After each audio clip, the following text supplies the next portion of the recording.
Selamat datang, senang sekali rasanya kalian semua bisa bergabung dengan kami pada hari ini di acara Smart Screen Time. Perkenalkan, saya Ani dan rekan saya dan saya Heni yang akan menemani kalian dalam acara talk show mengatur waktu anak menggunakan gadget. Jadi gini teman-teman, kalau kami bilang Smart Screen Time, teman-teman jawab anak cerdas, orang tua hebat. Ayo dicoba dulu teman-teman. Smart Screen Time, orang cerdas, orang tua hebat. Luar biasa sekali. Nah, di sini kita mau bahas apa aja sih, Kak? Tentunya banyak sekali dong, Kak, yang akan kita bahas. Salah satunya yaitu bagaimana sih cara mengatur waktu anak di era digital saat ini secara bijaksana. Oke, dalam era digital ini, gadget telah menjadi bagian yang tak terpisahkan dalam kehidupan anak. Namun, penggunaan gadget yang berlebihan juga menyebabkan berbagai masalah. Seperti apa aja sih, Kak?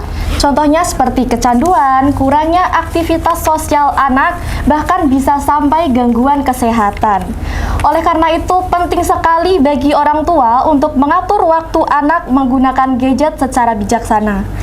Di sini kami akan membahas beberapa topik penting untuk mengurangi kebiasaan anak bermain gadget secara berlebihan. Baiklah, kami akan mengundang tamu spesial untuk berbagai pengalaman dan pengetahuan tentang cara mengatur waktu anak dengan efektif. Tunggu apa lagi? Mari kita sambut narasumber kita pada pagi hari ini, Bapak Haryo Kusumo Aji.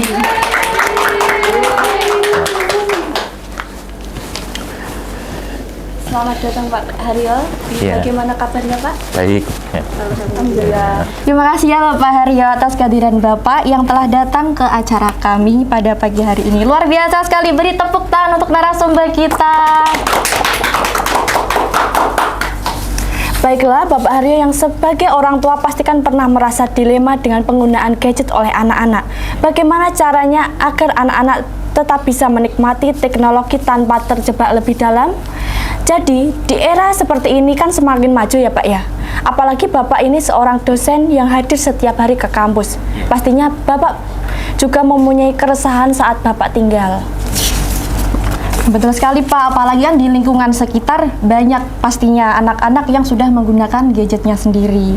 Pastinya juga bisa terpengaruh oleh lingkungan sekitar. Jadi gimana sih Pak tips and triknya menurut Bapak Haryo untuk menetapkan aturan dan batasan yang efektif bagi anak menggunakan gadget? Ya. Baik ya, kalau saya kan sebagai seorang bapak ya yang beranak satu, anak saya umur 6 tahun, tapi juga selama ini saya juga bergelut dengan anak-anak juga dari generasi Z ya, generasi Z Alpha gitu. Jadi memang mereka itu selama ini kehidupan mereka tidak lepas dengan yang namanya gadget ya. Setiap hari mereka selalu pegang gadget, entah itu untuk aktivitas main game ataupun untuk bersosial media ya. Kalau anak-anak biasanya kan ya anak-anak itu kan ya main game atau mungkin nonton video ya. Kalau misalnya anak-anak remaja itu ya biasanya main game dan juga untuk sosmed ya itu lebih banyak. Nah itu. Nah untuk membatasi ya sebenarnya kita ini sih kalau saya sebagai orang tua ya saya harus menetapkan batasan waktu screen time untuk anak ya. Jadi kalau anak saya misalnya ini mau lihat YouTube atau main game itu harus diterapkan ya waktunya cuma 1 jam aja ya gitu ya, satu hari ini 1 jam aja gitu. Oh ya, jadi itu harus ditaati ya, karena kalau enggak nanti anak-anak akan istilahnya tiap hari mereka akan pegang HP terus ya, karena kan menarik ya kalau kita kan di HP kan menarik ya, gambar ada, video ada, game itu semuanya menarik ya. Jadi kalau misal mereka tidak dibatasi seperti itu, mereka nanti akan ya terus melihat itu ya, nggak mau lepas ya. Jadi kita harus memang tetapkan waktu ya. Terus juga sebenarnya selain itu juga kita perlu ada substitusi atau mungkin pengganti ya, ketika mereka nggak boleh atau mungkin cuma 1 jam, setelah itu ngapain kan, mereka bosan juga kan ya. Nah itu apalagi anak-anak ya, anak-anak kecil itu kan ya mereka kan butuh kegiatan pengganti. Kalau misalnya kalau HP menarik ya kita harus cari kegiatan lain yang menarik juga ya kan. Misalnya kalau istri saya itu kan juga seneng prakarya ya, bikin-bikin ya, itu Nah itu biasanya bikin permainan-permainan gitu. Nah, permainan-permainan nanti bisa aktivitas bersama gitu, ditemani aktivitas bersama, entah main apa gitu, atau mereka main Lego atau main kegiatan-kegiatan main itu ditemani gitu ya. Nah itu ada aktivitas pengganti, atau mungkin kegiatan-kegiatan lain, misalnya olahraga, main sepeda gitu ya. Itu juga kita nemani anak-anak itu bermain gitu. Ya itu sih sementara itu.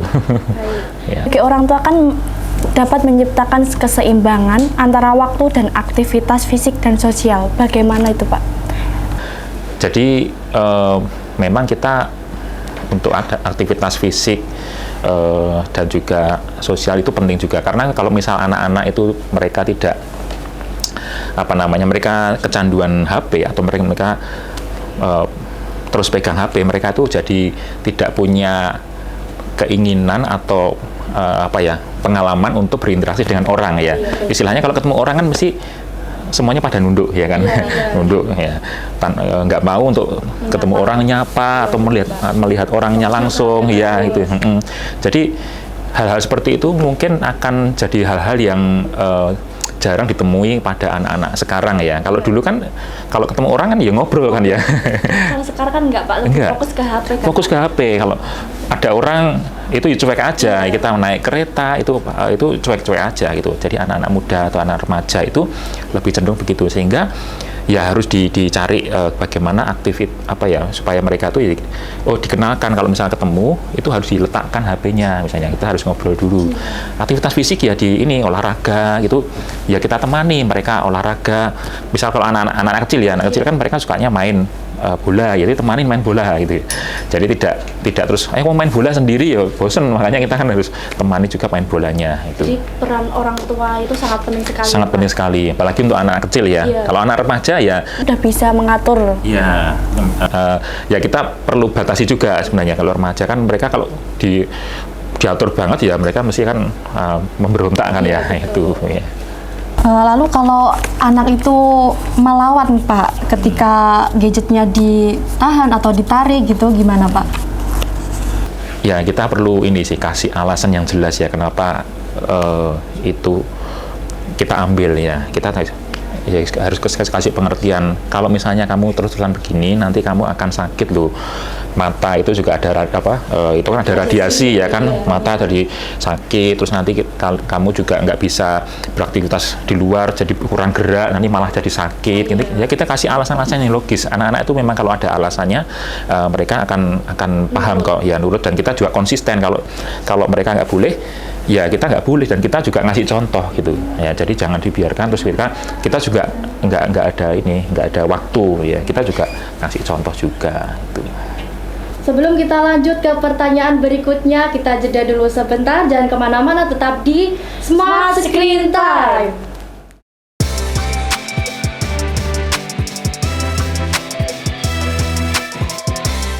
Ya, pasti ya bisa menolak kelezatan mochi Daifuku dengan gigitan pertama yang mengungkapkan rahasia lembutnya mochi yang dibalut dalam lapisan manis pasta coklat. Produk mochi Daifuku memadukan keahlian tradisional Jepang dengan rasa modern yang memanjakan lidah teman-teman. Mochi Daifuku dibuat dengan bahan-bahan pilihan. Setiap gigitan adalah perpaduan yang sempurna antara tekstur lembut dan cita rasa yang autentik. Kembali lagi dengan kami dalam acara Smart Screen Time. Baik, pertanyaan selanjutnya, Pak, bagaimana sih dampak penggunaan gadget yang berlebihan pada penggunaan anak? Ya, kalau dampak itu sebenarnya banyak sekali untuk kesehatan, apalagi untuk anak-anak kecil ya. Itu ya tadi kita jelaskan kalau radiasi dari HP itu kan akan membuat berbahaya untuk mata ya, dan juga mungkin kalau kita sudah kecanduan smartphone ya atau gadget, kita kan jarang keluar rumah ya kan, lebih menghabiskan waktu itu di dalam kamar misalnya kan. Kalau anak dulu kan kalau mau aktivitas itu main ya keluar ya kan main, tapi sekarang main ya di dalam rumah ya, dan online ya kan, lebih banyak main game online. Nah itu akan membuat anak kurang gerak, sehingga banyak penyakit ya, bisa nanti kurang gerak itu ya bisa sakit-sakitan nanti ya, nggak ada badannya itu nggak pernah olahraga, itu bisa sakit-sakitan. Terus juga Jadi kemampuan fokus mereka juga bisa berkurang ya. Jadi mereka tuh suka hal-hal yang video sehingga nanti kemampuan mereka membaca itu nggak anak-anak sekarang jadi nggak suka membaca istilahnya ya. Jadi nggak seneng hal-hal membaca yang lama, pelajaran untuk matematika itu jadi nggak menarik lagi karena kan kecanduan. Jadi lebih menarik ya di situ. Nah terus juga ya tadi kemampuan untuk sosialnya akan berkurang ya. Tidak lagi anak itu terampil untuk bagaimana memulai percakapan dengan orang ya.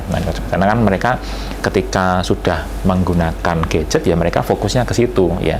Mau kegiatan apapun ya langsung aja fokus gitu. Tidak bisa keterampilan sosial itu akan berkurang ya. Entah itu sekedar berkata-kata, berkenalan ya. Dulu kan orang kita ketemu orang kan kita kan bisa ditahu itu siapa, rumahnya di mana. Minimal kan itu ya. Sekarang kan acuh aja ya kan. Kayak kadang aja nggak tahu Pak, kita itu misalnya kayak saudara sendiri aja kita nggak hafal Pak kadang Pak. Iya. Karena udah kecanduan gadget itu tadi. Iya, betul. Temuan keluarga yang pertemuan keluarga besar pengen kita biar rukun, biar kenal malah terus main sendiri. Jadi mungkin dia akan jadi orang terkenal di dunia maya misalnya. Di dunia online itu kenal ya dengan banyak orang. Tapi dia di dunianya sendiri dia nggak kenal siapa-siapa, bahkan dia nggak punya siapa-siapa gitu. Terus juga jadi itu membuat orang tuh nggak punya empati ya, nggak bisa memahami emosi orang gitu ya. Jadi nggak belajar bagaimana berinteraksi sehingga itu ini orang tuh baru seneng atau baru sedih itu nggak bisa membaca itu karena nggak pernah dilatih ya, kan nggak pernah dilatih ketemu dengan orang bersosialisasi. Ya itu sih beberapa mungkin ya dampak intinya. Untuk waktu layar yang dianggap aman itu kira-kira berapa lama ya Pak?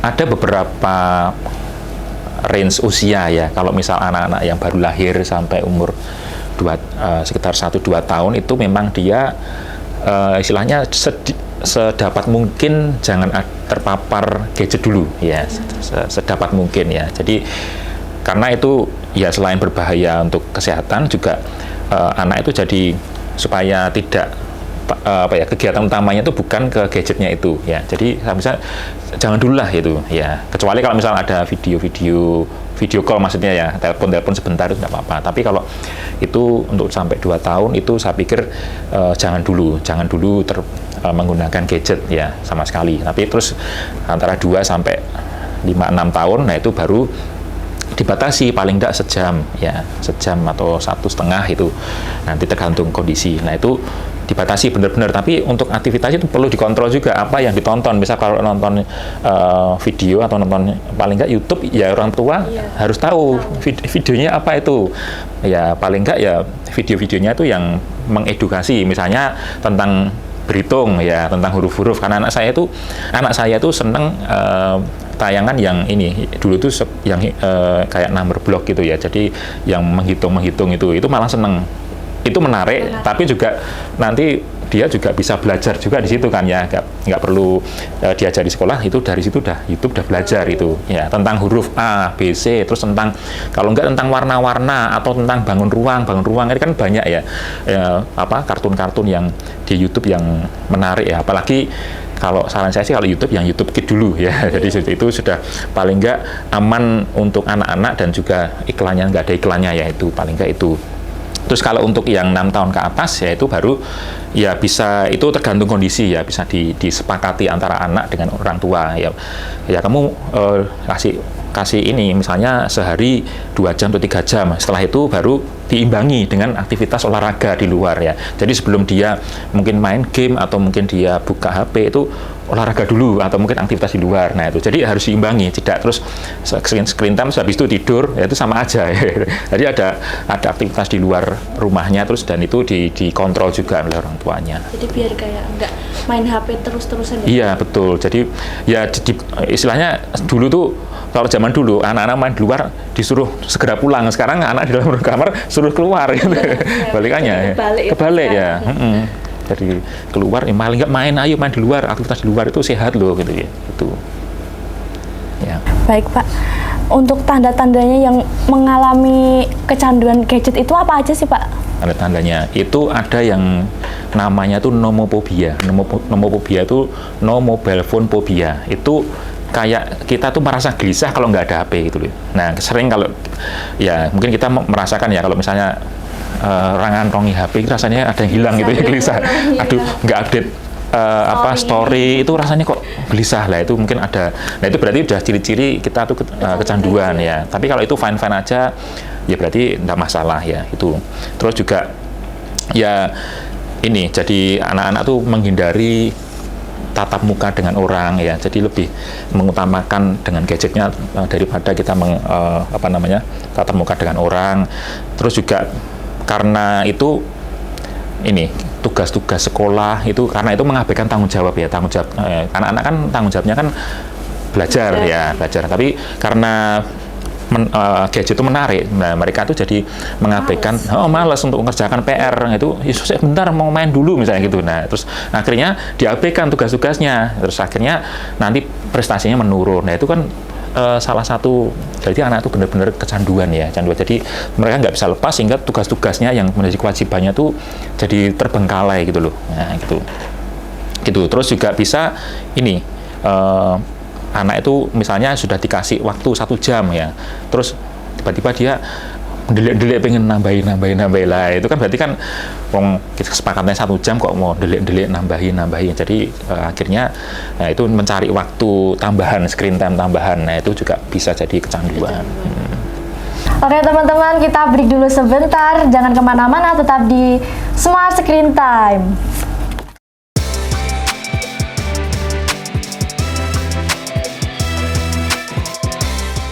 Baik, kita langsung saja masuk ke sesi tanya jawab. Untuk yang pertama, setuju atau tidak setuju penggunaan gadget untuk anak menyebabkan gangguan tidur bagi anak? Setuju.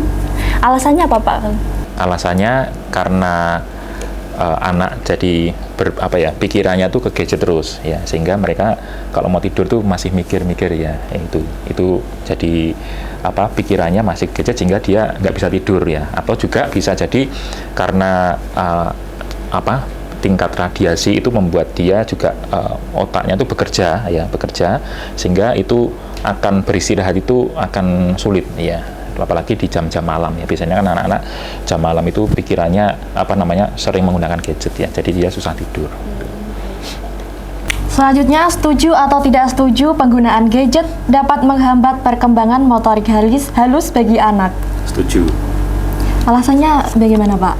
Ya, ini sebenarnya kalau misal tidak diimbangi ya, misalnya karena misalnya nulis ya, kalau anak tuh sekarang lebih suka nulisnya atau mungkin gambarnya tuh mungkin di HP ya, di gadget ya, sehingga dia mungkin tidak seneng kalau nulis langsung atau gambar langsung ya di kertas gitu, sehingga ya kemampuan motorik halusnya itu mungkin jadi terganggu. Dia nggak bisa membedakan itu tulisan atau mungkin mewarnai yang yang ditekan dan tidak, itu nggak bisa membedakan ya, sehingga ya bisa jadi kalau dia menggunakan gadget terus-menerus ya itu akan mengganggu motorik dia dalam kegiatan dia sehari-hari gitu.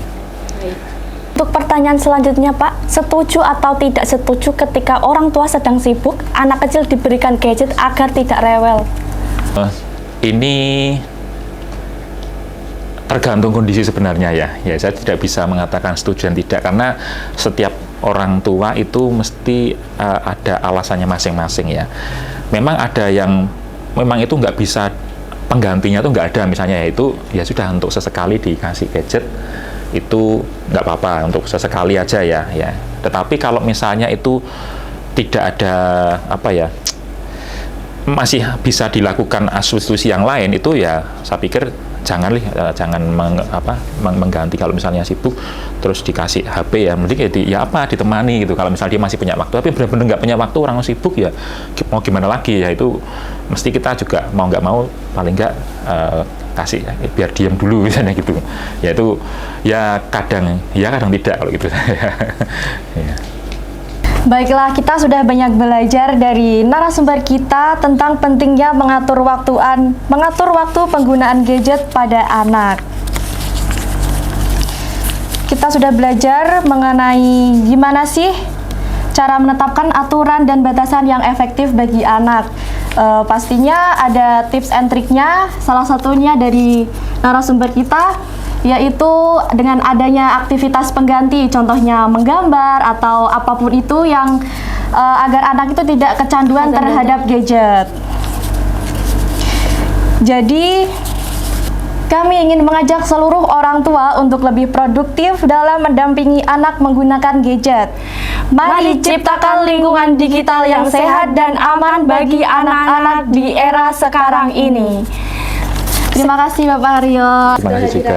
Ya. Ini sangat bermanfaat sekali. Beri tepuk tangan untuk narasumber kita Bapak Haryo.